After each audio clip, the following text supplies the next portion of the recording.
If your team is running Langflow to build AI agents, there's a bug sitting in the API that lets any user hijack somebody else's workflow. No password cracking, no exploit chain, just the right ID and the right request.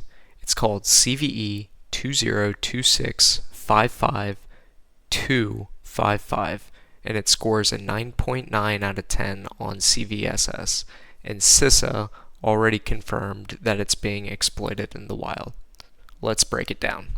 What's up? This is Archangel Information Security Research Group, and today we're looking at CVE 2026-55255. It's an insecure direct object reference vulnerability in Langflow, the popular open source tool for building and deploying AI-powered agents and workflows. This vulnerability is a great case study because it shows how a simple bug class such as insecure direct object reference can still hit a 9.9 severity score when it's sitting on top of an AI platform. So, firstly, I want to offer a quick executive summary upfront. CVE 2026-55255 is a vulnerability impacting Langflow, the popular open source tool used for building and deploying AI-powered agents and workflows.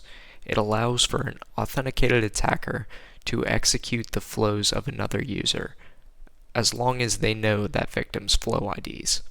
And this isn't a low-grade issue. It carries a severity score of 9.9 out of 10. The vulnerability is network exploitable, low complexity, and it scores high across confidentiality and integrity. So, let's get into this vulnerability and unpack what this all actually means. In short, this is a network vulnerability that allows an attacker to target AI flows through an insecure direct object reference, an IDOR. That's CVE-639 for anybody tracking the weakness classifications. What that means is that CVE 2026-55255 enables attackers to execute flow operations, compromising the confidentiality and integrity of information within AI flows, as long as they've obtained legitimate flow IDs. And what does the exploitation actually look like? The attacker uses that valid flow ID to execute malicious activity within the victim's flow. Activity can compromise primarily the confidentiality and integrity of whatever data the flow touches. Because remember, flows aren't empty, they have API keys, credentials, and integrations built right into them. Let's walk through this vulnerability step by step. Step 1. The attacker identifies a legitimate user's flow ID within an organization's Langflow deployment. Flow IDs are UUIDs, which are 122 bits of randomness, so you really can't brute force these. In the real-world attack that was conducted by Sysdig's threat research team, the attacker got there by calling Langflow's flow list endpoint, which handed over a batch of IDs directly. Step 2. The attacker uses that enumerated flow ID to send a post request to the API v1 responses. This achieves the indirect object reference.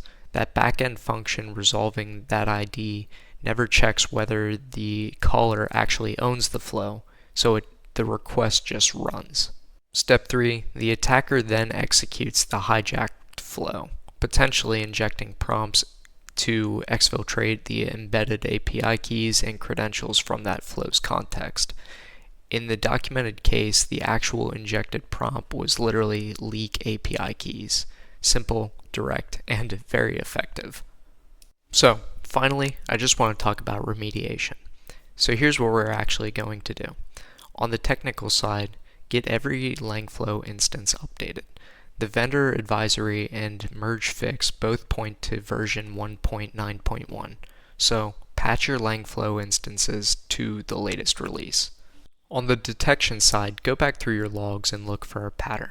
A GET request to API v1 flows, followed shortly by a post to API v1 responses using a flow ID that doesn't belong to the account making the call, is a potential indicator of compromise.